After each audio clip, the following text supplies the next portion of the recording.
The Key to Love, a Rockstar Romance, Adrenaline Book 4. Written by Callie Bardot. Narrated by Jonathan Tratar.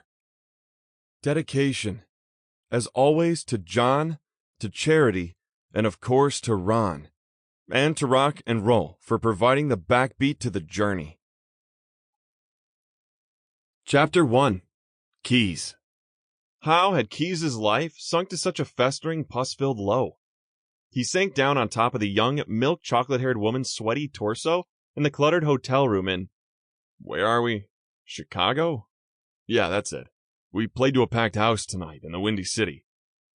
The haze of too much whiskey and weed, not enough sleep, and extremely unsatisfying sex made it hard for him to think straight.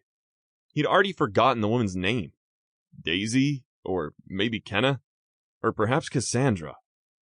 It didn't matter what she was called. He never remembered their names. She was just one of a faceless sea of bodies. None of them stood out from the next.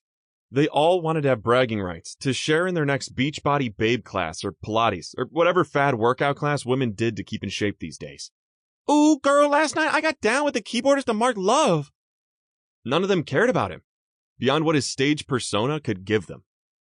He wanted to forget about the detritus that was his life, seemingly stretching in every direction like dried carcasses in the desert.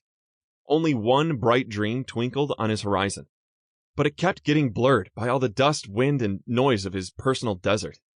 His bandmate Trevor, whom everyone but Keys called Heat, lay next to him, still banging the butter blonde babe he'd scored.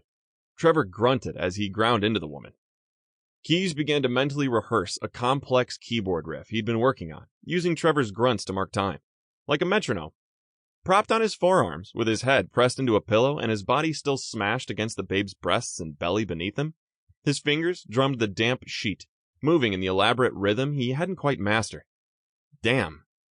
He lifted his head to stare his fingers into submission, completely ignoring the woman he rested upon.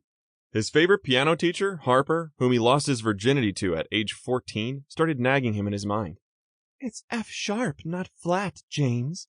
And the dynamics are fortissimo, fortissimo. The gold rings adorning each finger glinted and sparkled in the diffuse light, which permeated the room. The jewels embedded in some of the rings, a massive ruby, 2 diamonds, and a rare, richly viridescent emerald, were the only touches of color in his world these days. The rest of it seemed to be a dull brown like swamp water. Get the fuck off me, I can't breathe, the female beneath him complained. She wriggled her hands beneath his shoulders and pushed, using her pointed fingernails to drive her message home. Wordlessly, Keys rolled to the side. Sample complete. Ready to continue?